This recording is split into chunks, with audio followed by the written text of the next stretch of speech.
নারীর অধিকার, মর্যাদা, সমান সুযোগ নিশ্চিত করতে হবে, সবাইকে একসাথে কাজ করতে হবে। কারণ নারীর সম্মান মানেই মানবতার সম্মান। ছোট্ট উনার একটা কথা আমার খুব মনে পড়ে। আন্দোলনে আমি একটা গান করেছিলাম কৃষক দলের জন্য, যেটা উনার নেতৃত্বে করেছিলাম, আমার বড় ভাই জাহিদ ভাইয়ের নেতৃত্বে। তো ওটা আমাদের বেগম জিয়া শুনেছিলেন এবং ওখানে আমি দুটা কথা লিখেছিলাম, হিন্দু, মুসলিম, বৌদ্ধ, খ্রিস্টান সবাই সমান। তা আমরা আসলে সবাই সমান ওইভাবে দেশ গড়ার চেষ্টা করি, কাজ করি। এই কথাটা ভাইয়ের কথাটা মনে হচ্ছিল আমার মন থেকে। আমরা অনেক কাজ করেছি, রাজপথে কাজ করেছি, নারীদের সাথে কাজ করেছি, কাজ করছি, কাজ করবো ইনশাল্লাহ। আমরা মানুষের পাশে গতবারও দাঁড়াইছিলাম।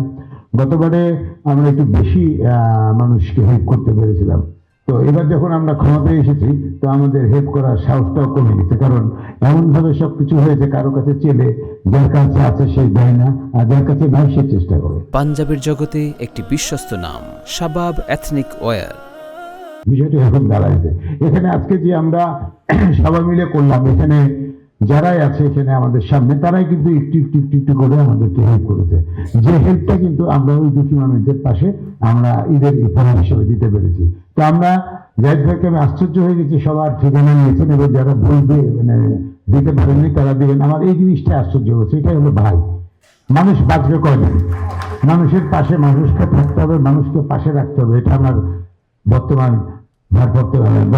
প্রধানমন্ত্রী বলেছে যে মানুষের পাশে থাকুন, মানুষকে পাশে রাখুন। সত্য করে শেষ করবেই আজকের এই দিনে আমরা প্রতিজ্ঞা করি, নারীর অধিকার, মর্যাদা, সমান সুযোগ নিশ্চিত করতে হবে, সবাইকে একসাথে কাজ করতে হবে। কারণ নারীর সম্মান মানেই মানবতার সম্মান। সব নারীর প্রতি রইল আন্তরিক শ্রদ্ধা, শুভেচ্ছা। সবাই ভালো থাকবেন,